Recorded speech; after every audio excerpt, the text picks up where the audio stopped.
May God have us in his holy keeping and grant that before it is too late, peaceful counsels may prevail. I, Varina Ann Howell, was born in Natchez, Mississippi on May 7th, 1826. My kind and loving parents, William and Margaret Howell, were of distinguished heritage and though not quite rich, much respected.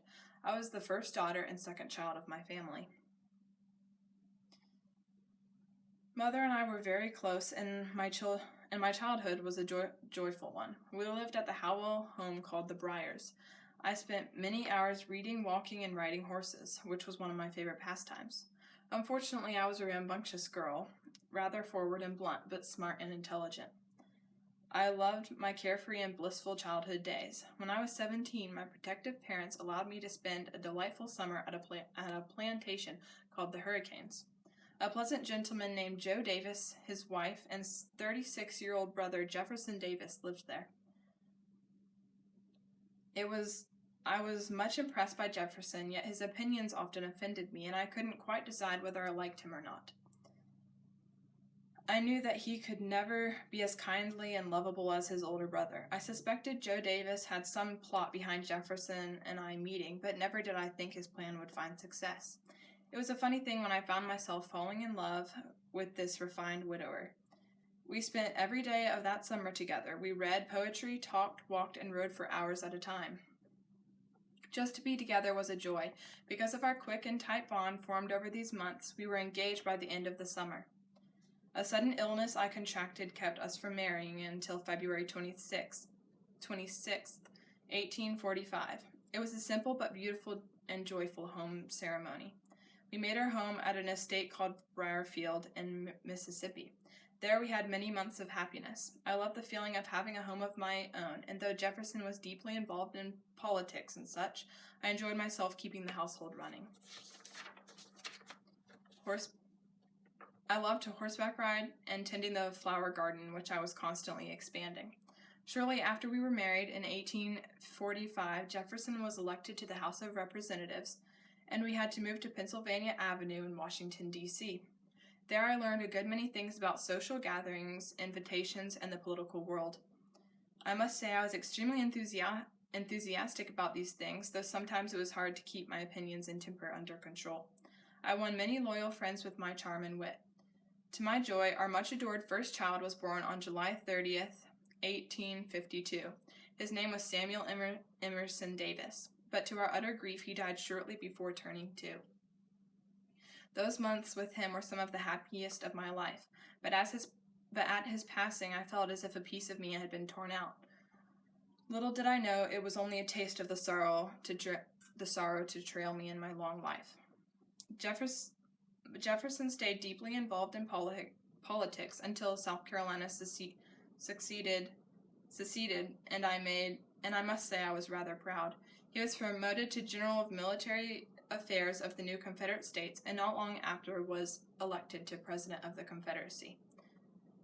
By this time I had given birth to Margaret, or Polly as we called her, who was now 6. Jeff was 4, and Joe was 2.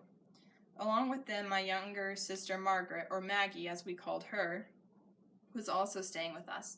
She was a helpful and handsome young girl and became part of our family. Jefferson even saw to the expenses of her education. The White House of the new Confederate States of America was a painted white home on a hill, which I soon made comfortable and cozy for our family. The gardens in the back made it even more welcoming and inviting to my excited spirits. I suppose for my superior attitude and confidence, many nicknamed me Queen Varina. I can't say that I despised the nickname. It rather suited me. Washing away our temporary happiness and relaxation, war began in April.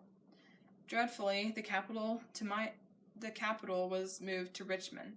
I did not like the idea of setting up house again, but I did just that, and soon we had the regular flow of work, callers, and social gatherings flowing through the stately brick home we now occupied.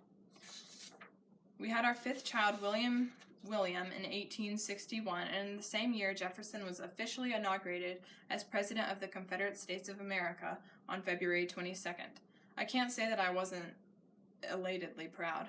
Over the next few troublesome months, I wore myself out trying to keep my husband in good health despite the constant stress, and keep my children slightly ignorant to the troubles engulfing our family.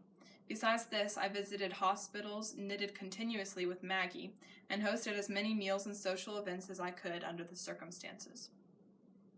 In mid-March 1863, I had to travel to Montgomery to visit my ill father, who soon died. I attended his funeral, and with lingering tears returned faithfully to my husband and family, my spirits sinking low.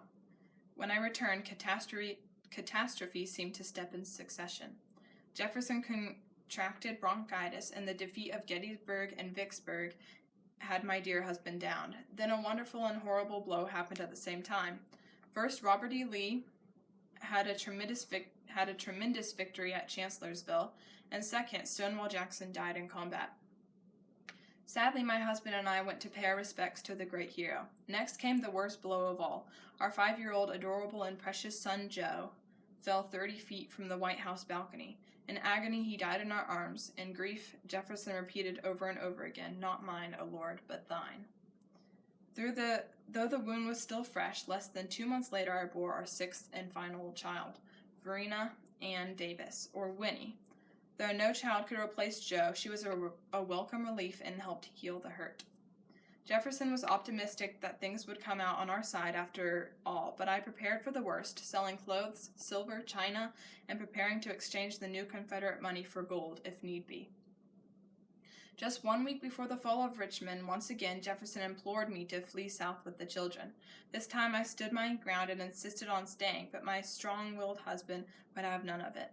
He taught me how to use a small pistol and sent me off on a secret network of trains that would take me and my flock to Georgia.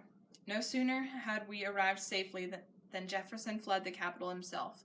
We kept up an urgent correspondence until finally we reunited in Irwinsville. We were captured there and discovered that Jefferson Davis was charged with a hand in the assassination of Abraham Lincoln.